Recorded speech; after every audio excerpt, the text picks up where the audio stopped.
자기가 열심히 돈 벌어서 서포트 해줄 테니 아들 과학고 보낼 수 있게 저보고 공부하라고 하시면서 둘째 딸 돌 지났으니 나가서 일하라고 하시더라고요.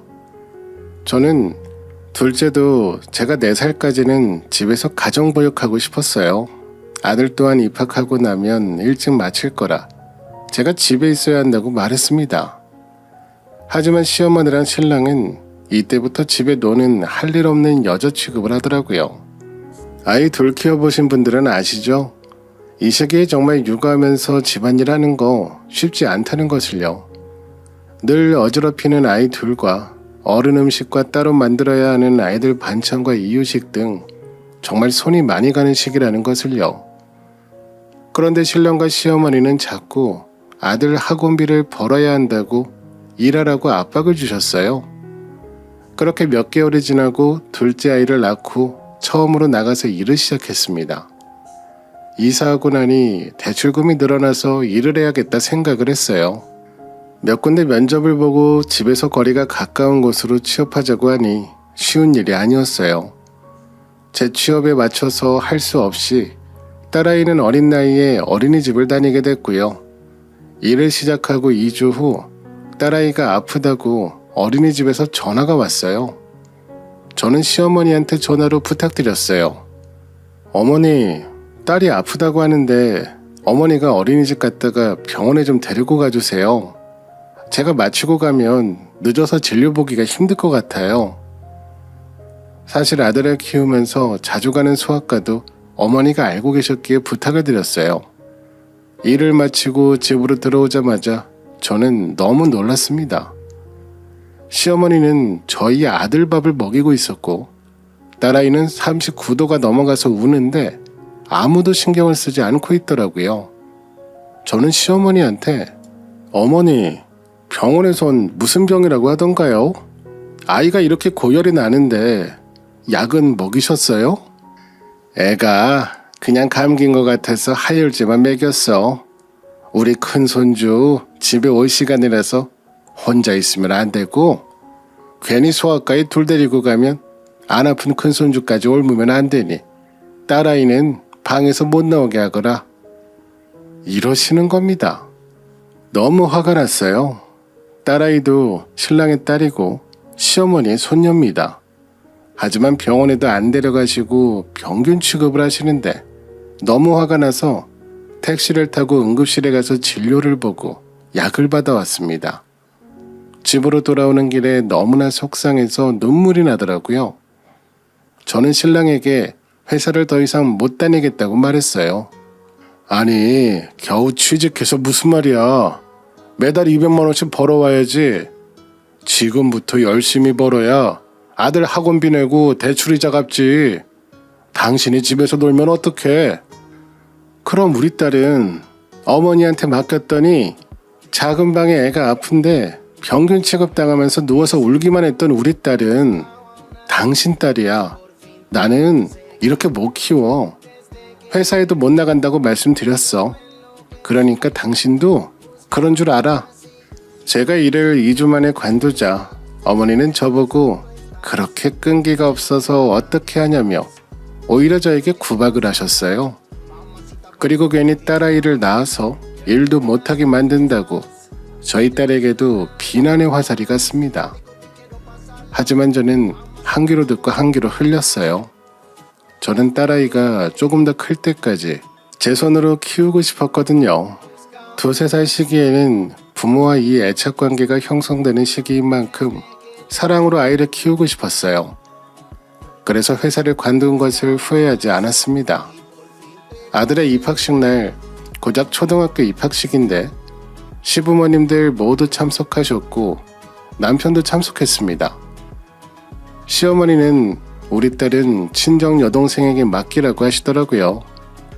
제가 데리고 간다고 해도 오늘은 주인공은 손주라면서 손녀는 친정집에 맡기고 오라고 눈치를 주시더라고요. 솔직히 이때 정말 서운해서 눈물이 났어요. 우리 딸도 이 집의 식구인데 누가 보면 우리 부부딸이 아닌 것처럼 대하는 시부모님을 보니 너무 속상했습니다. 중요한 행사이니 손녀는 데리고 가지 않겠다는 시어머니 눈빛이 너무나 차가웠거든요. 거기에 동의하는 신랑도 정말 미웠습니다. 입학식이 끝나자마자 시부모님은 손주 데리고 식사하러 가시고 저와 남편만 따로 움직였습니다. 시어머니가 좋은 식당에 예약해 놓으셨다 해서 다 같이 점심 먹는 줄 알았는데 남편이 나를 태우고 어디론가 가더니 친정가게 앞에 나를 내려주는 겁니다. 당신도 이제 일해야지. 회사에 취직하는 건 어려울 것 같으니 오빠 식당에 가서 일하던가. 거기 일하는 아줌마 대신 당신이 일하면 한 달에 200만 원은 주겠지. 하면서 내리라고 하더라고요. 그뿐만 아닙니다. 오빠니깐 당신이 아이 아프다고 하루 이틀 결근하는 걸로 뭐라 하지 않을 거잖아. 거기에 동생인데 월급 떼먹질 않겠지. 그럼 일 열심히 해서 돈 벌어와 하고는 가려고 하는 겁니다. 정말 어이가 없었어요. 초등학교 1학년이라 해도 1시 되면 마칩니다. 그리고 우리 딸은 아직 어린이집에 다니지도 않았습니다. 그런데 초등학교 아들 과학 수업을 시켜야 하고 독서 논술을 시켜야 하고 축구까지 시켜야 하며 방학마다 영어 해외 캠프를 보내려면 한 달에 200만 원 정도가 더 필요한데 저보고 당장 취업하기 힘드니 친정에 가서 일하라고 하는 겁니다. 결국 저는 일해서 아들 학원비를 벌어야 하고 저희 딸은 또 방치될 게 분명했습니다. 신랑은 시어머니랑 무슨 이야기를 했는지 저랑 상의도 없이 오빠네 가게에 저를 두고 가려고 하더라고요. 물론 저희 오빠랑도 상의된 문제가 아니었습니다. 무턱대고 신랑 마음대로 생각한 일이었어요. 사실 저랑 오빠랑 사이가 좋았습니다. 오빠는 큰 문제를 결정할 때마다 저에게 자문을 구했고 제가 큰일이 있을 때 도움을 주기도 하고 제가 올케 언니랑 잘 지내기 때문에 저를 많이 아꼈습니다. 시댁에서 저에게 서운하게 대할 때마다 오빠랑 통화를 하고 나면 마음이 조금 풀리기도 했어요. 오빠, 진짜 시어머니가 내 아들 공부로 간섭하니까 너무 화가 나. 내 아들인지 시어머니 아들인지 헷갈릴 정도야. 거기에 얼마나 집착하시는지 매일 할머니랑 살까 이러신다니깐. 그래도 난 손주를 위해서 돈도 없으신데 매달 도움 주시는 것도 부럽더라. 우리 아들에게 미안하지. 사실 우리 부부도 크게 공부에 뜻이 없어서 아들도 그럴 줄 알았는데 알아서 잘해주니 미안하지. 그냥 시어머니가 도와주셔서 고맙다고만 생각해. 다른 생각하지 말고. 그럼 참아줄 거야. 오빠는 늘 아들에게 미안해했고 시어머니는 그런 오빠 밑에 똑똑한 아들이 태어날 걸 늘 의아해하셨어요. 공부를 잘하려면 사람이 욕심이 있어야 하는데 저희 오빠는 욕심이라고는 없는 사람이었거든요. 아마 제가 일하고 싶다고 하면 오빠는 없는 일자리도 내줄 오빠예요. 하지만 오빠랑 그런 이야기조차 한 적이 없는데 저를 신랑 마음대로 가게 앞에 두고 가니 너무 속상했습니다. 아마 신랑은 제 여동생에게 아이를 맡기면 된다고 생각한 것 같아요. 그러니까 오늘 같은 날에도 딸아이는 제 여동생에게 맡겨라 한 거겠죠. 시장 앞에 내려둔 이유도 오빠 가게 아니면 친정엄마 가게에서 일하라고 압박을 주고 싶은 거였겠죠. 생각해보면 시어머니는 저희 딸이 돌 지나자마자 어린이집에 맡기고 빨리 일하러 나가라고 매번 만날 때마다 말씀하셨습니다. 그리고 딸아이는 알아서 잘 크니 신경 쓰지 말라고 말이죠. 참고로 아들 키울 때는 아이는 엄마가 키워야 한다. 몸 힘들다고 어린이집에 빨리 보내 생각하지 말고 집에서 매일 책을 10권씩 읽어주고 놀아주라고 하셨던 분이 바로 시어머니입니다. 하지만 딸이라고 손녀라고 돌 지나자마자 어린이집 보내라 하시니 정말 서운하고 화가 났습니다. 저는 싫다고 말씀드렸고 매번 제가 일하지 않는다는 쓸모없는 사람처럼 말씀하셨어요. 하지만 딸아이가 어릴 때 제 손으로 키우고 싶었습니다. 그러다가 저희 아들이 입학하고 나자 신랑은 아들학원 스케줄을 짜면서 저를 친정에서 일하라고 버리고 간 겁니다. 저랑 전혀 상의가 안 된 상황에서 말이죠. 너무나 화가 나고 어이가 없었고 이때까지 내가 왜 이런 취급을 받으면서 살았을까라는 생각이 들었습니다. 아들만 사람 취급하는 시댁도 이 낡은 관습이 잘못되었다는 걸 알고 있는데 어머니 뜻에 따르는 신랑도 이해할 수가 없었습니다. 이대로는 못 살겠다 생각했습니다. 아들 녀석도 할머니랑 신랑이 왕처럼 받들어주자 성격이 삐뚤어지고 자기밖에 모르는 아이로 자라는 것 같았습니다. 신랑과 시어머니가 저를 무시하자 아들도 벌써 엄마를 무시하려고 하더라고요. 저는 더 이상 참지 않기로 했어요. 저는 운전석 차문을 열고 말했습니다. 당장 내려. 당신은 딸 생각은 1도 안 하지? 어린이집도 안 간 딸아이는 어디 맡길 생각인데 아직 3살이지만 24개월이 막 지난 아이야. 아들은 5살까지 엄마가 키워야 한다 하더니 왜 딸아이는 돌 지났을 때부터 보내라고 난린데. 우리 아들 시켜야 할 건 많은데 네가 집에서 놀고만 있으니까 그렇지. 내가 학원비 어디에 드는지 얼마에 드는지 다 말해줬잖아. 근데 그것도 이해 못해? 그런 머리로 무슨 직장을 구하겠어? 그냥 친정 부모님한테 아르바이트생 자르고 네가 한다 그래. 딸은 어머니 가게에서 보시면 되잖아. 당신 그게 무슨 말이야? 아들 앞에서 그렇게 나를 무시하니 당신도 어머니도 그러니깐 아들이 나에게 그렇게 건방지게 굴지. 우리 딸은 당신 아니라는 거지? 그럼 내 딸 할게. 가서 내 짐, 딸 짐 다 들고 와. 솔직히 몇 년 동안 이어진 딸아이와 아들의 차별에 정말 진절머리가 날 것 같았습니다. 처음에는 아들에게 잘해주니깐 그저 참고 넘겼던 부분이 더 이상 참을 수 없는 지경에 이르렀어요. 이건 아니라는 생각이 들었어요. 딸아이도 저희 부부의 소중한 아이입니다. 제가 어디서 주워온 아이가 아닌데 신랑은 자신을 똑 닮은 딸아이가 옆에 와도 귀찮아했습니다. 아들에게는 책도 읽어주고 늘 안고 다니면서 이것저것 설명해주면서 세상 제일 다정한 아빠였는데 딸에게는 한없이 차가운 무심한 아빠였어요. 시댁 집안 분위기가 아들만 귀한 사람이라고 여기는 분위기라서 저 또한 상처를 받았지만 저희 아들을 귀하게 대해주시고 정말 사랑해주셔서 저에게 구박하고 막말하시는 건 참고 넘겼습니다. 하지만 저희 딸이 그런 취급을 받는다 생각하니 더 이상은 참을 수가 없었어요. 처음에 신랑은 알았다면서 저보고 딸만 데리고 집 나가라고 하더라고요. 저는 바로 변호사를 선임했고 신랑은 재산도 반, 자식도 반으로 나누자고 어이없는 소리를 하더라고요. 시어머니도 오히려 저에게 아들을 버리는 모진 엄마라고 했습니다. 전 한 번도 먼저 아들을 두고 간다는 말을 한 적이 없었는데도 말이죠. 그리고는 고졸 출신이 제가 어떻게 아들 공부를 시킬 거냐며 아들은 두고 나가라고 하더라고요.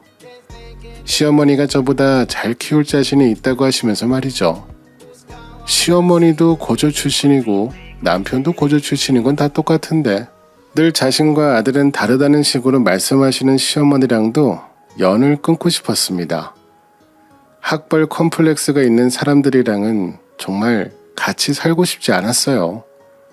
공부만이 인생의 전부가 아닌데 본인 노후 걱정은 안 되시는 건지 아니면 나중에 저희 아들에게 빌부터 사시려고 그러는 건지 어머니는 자신의 모든 시간과 돈을 저희 아들에게 올인하셨어요.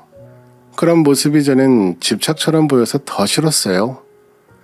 저는 공부를 잘하는 사람들이 하는 게 공부고 장사를 잘하는 사람은 장사를, 예체능을 잘하는 사람은 그 쪽방 면으로 자신이 잘하는 일을 하는 게 맞다는 주의였기에 신랑과 시어머니의 이런 학벌 지상주의를 이해할 수가 없었어요.